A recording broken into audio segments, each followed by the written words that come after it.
பொது காலத்தினுடைய 32வது வாரம், இறுதி நாள், சனிக்கிழமை. இறை வார்த்தை நம்முடைய உள்ளங்களிலே ஆழ பதிகின்ற பொழுது 100 மடங்கு நம்மால் பலன் தர முடியும். கொடுக்கப்பட்டிருக்கின்ற இறை வார்த்தை யோவான் எழுதிய 3வது மடலினுடைய வார்த்தைகளை இப்பொழுது வாசிக்க கவனத்தோடு கேட்போம். நீர் நம்பிக்கைக்கு உரியவர். திருத்தூதர் யோவான் எழுதிய 3ஆம் திருமுகத்திலிருந்து வாசகம்.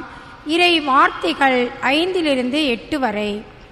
அன்பார்ந்தவரே, நீர் சகோதரர்களுக்கு, அதுவும் அறிமுகம் இல்லா சகோதரர்களுக்கு செய்தவற்றை எல்லாம் பார்க்கும்போது நீர் நம்பிக்கைக்கு உரியவர் என்பது தெளிவாகிறது. அவர்கள் திருச்சபையின் முன்னிலையில் உமது அன்பை குறித்து சான்று பகர்ந்தார்கள். எனவே நீர் அவர்களை கடவுளுக்கு உகந்த முறையில் வழி அனுப்பி வைத்தால் நல்லது. ஏனெனில் அவர்கள் கிறிஸ்துவுக்காக பயணம் மேற்கொண்டவர்கள். பிற மக்களிடமிருந்து அவர்கள் வழியில் எதையும் பெற்றுக்கொள்ளவில்லை. இத்தகையோருக்கு உதவுவது நமது கடமை. இவ்வாறு உண்மைக்காக உழைக்கும் அவர்களின் உடன் உழைப்பாளர்கள் ஆகிறோம். ஆண்டவரின் அருள்வாக்கு. இறைவனுக்கு நன்றி. திருப்பாடல் 112. ஆண்டவருக்கு அஞ்சி நடப்போர் பேறு பெற்றோர். ஆண்டவருக்கு அஞ்சி நடப்போர் பேறு பெற்றோர். ஆண்டவருக்கு அஞ்சி நடப்போர் பேறு பெற்றோர். ஆண்டவருக்கு அஞ்சி நடப்போர் பேறு பெற்றோர். ஆண்டவருக்கு அஞ்சி நடப்போர் பேறு பெற்றோர். அவர்தம் கட்டளைகளில் அவர்கள் பெருமகிழ்வு அடைவர். அவர்களது வழிமரபு பூவுலகில் வலிமை மிக்கதாயிருக்கும். நேர்மையுள்ளோரின் தலைமுறை ஆசி பெறும். ஆண்டவருக்கு அஞ்சி நடப்போர் பேறு பெற்றோர். அல்லேலூயா, அல்லேலூயா. நாம் ஆண்டவர் இயேசு கிறிஸ்துவின் மாட்சியை நீங்கள் அடையும் பொருட்டை நாங்கள் அறிவித்த நற்செய்தியின் வழியாக அவர் உங்களை அழைத்தார். அல்லேலூயா, அல்லேலூயா. ஆண்டவரை நற்செய்தியை தகுந்த விதத்தில் எடுத்துச் சொல்ல என் உள்ளத்தையும் உதட்டையும் தூய்மையாக்கும். ஆண்டவர் உங்களோடு இருப்பாராக, உம் ஆன்மாவோடும் இருப்பாராக.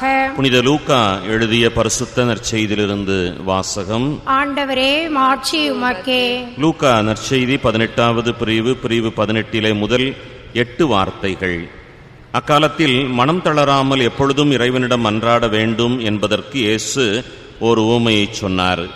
ஒரு நகரிலே நடுவர் ஒருவர் இருந்தார். அவர் கடவுளுக்கு அஞ்சி நடப்பதில்லை, மக்களையும் மதிப்பதில்லை. அந்த நகரிலே கைம்பெண் ஒருவரும் இருந்தார். அவர் நடுவரிடம் போய், என் எதிரியை தண்டித்து எனக்கு நீதி வழங்கும் என்று கேட்டுக்கொண்டே இருந்தார்.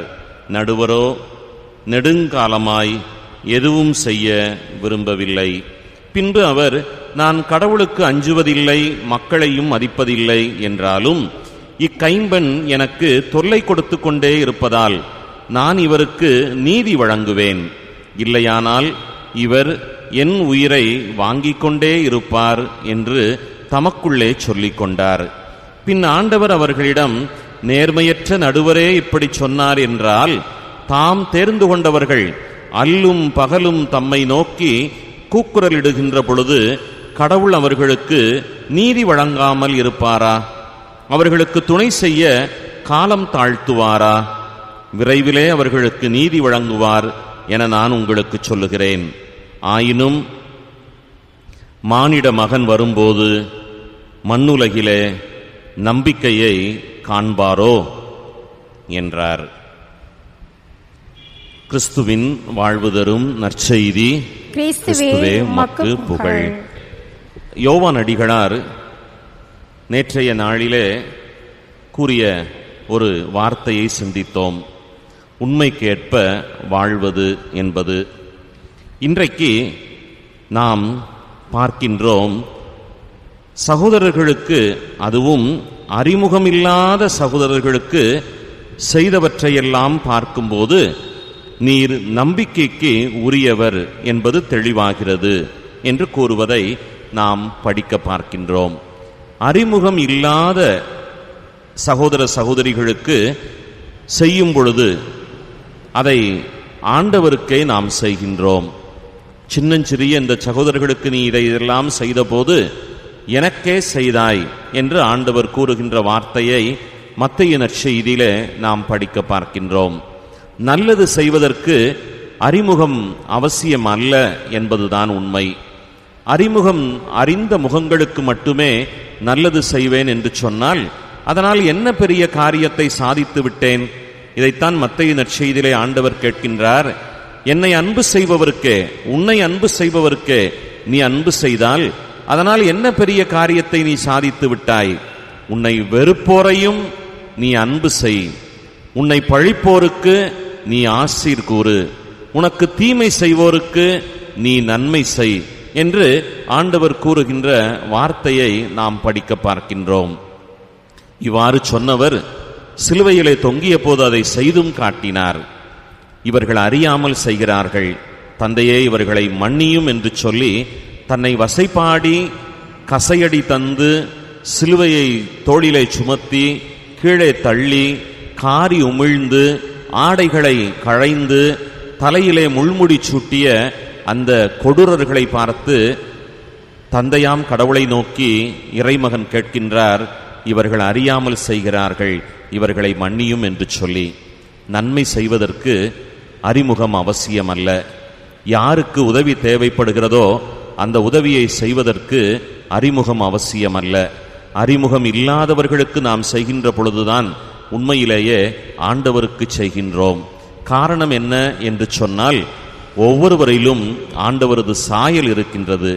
அறிமுகம் ஆனவர்களோ அறிமுகம் இல்லாதவர்களோ யாராக இருந்தாலும் நாம் நம் பார்வையில் பிற மனிதர்களிலே கடவுளினுடைய சாயலை கண்டு அந்த சாயலை ஏற்றுக்கொண்டு அவர்களுக்கு நாம் உதவி செய்வது ஆண்டவருக்கே செய்கின்றோம் என்கின்ற அந்த மனநிலையோடு நாம் செய்யும் பொழுது உண்மையிலேயே தக்க கைமாறு தந்து ஆண்டவரை நம்மை ஆசீர்வதிப்பார் என்பதுதான் இந்த நாள் சொல்லித் தருகின்ற ஒரு உன்னத பாடமாக அமைந்திருக்கிறது. இது நம்முடைய வாழ்விலே நாம் நம்பிக்கைக்கு உரியவர் என்பதை பிறர் அறிந்து கொள்ள துணை செய்கிறது என்பதுதான் இந்த நாள் சொல்லித் தருகின்ற ஒரு உன்னதமான பாடம். அன்னை மரியாள் தன்னுடைய வாழ்விலே இத்தகைய நல்ல பல பணிகளை செய்திருப்பதனாலேயே பல நூறு மக்கள் இன்றைக்கு அந்த அன்னையினுடைய திருத்தலத்தை நாடி சென்று அம்மா மரியே தாயே வாழ்க என்று சொல்லி போற்றி புகழ்கிறார்கள் என்பதை பார்க்கின்றோம். அறிமுகம் இல்லாத மாந்தர்களுக்கும் தன் மகனை ஏற்றுக்கொள்ளாத பிற சமயத்தை சார்ந்தவர்களுக்கும் அன்னை மரியாள் தன் மகன் வழியாக நல்லது செய்து வாழ்வதனாலேயே இன்றைக்கும் அவர்கள் நம்பிக்கைக்கு உரியவர்களாக இருக்கின்றார்கள் என்பதுதான் இந்த நாள் நமக்கு விடுக்கின்ற ஒரு உன்னத அழைப்பு. இந்த சவாலை ஏற்றுக்கொண்டு நாமும் நம்பிக்கைக்குரியவராய் வாழ வேண்டும் என்று சொன்னால் அறிமுகம் இல்லாத எந்த மாந்தர்களாக இருந்தாலும் சரி, நம்முடைய உதவி தேவைப்படுவோருக்கு, நம்முடைய பணிவிடை தேவைப்படுவோருக்கு, நம்முடைய அன்பு தேவைப்படுவோருக்கு தாராளமாக ஆண்டவரது பெயரால் அள்ளி வாரி வழங்க நாம் முன்வரும்போது நாமும் நம்பிக்கைக்குரியவராய் இருந்து சான்று பகர்ந்திட முடியும். இந்த சிந்தனையோடு இந்த நாளை நாம் இனிய நாளாய் ஆக்குவோம். கேளுங்கள், மகிழுங்கள். ஆமென்.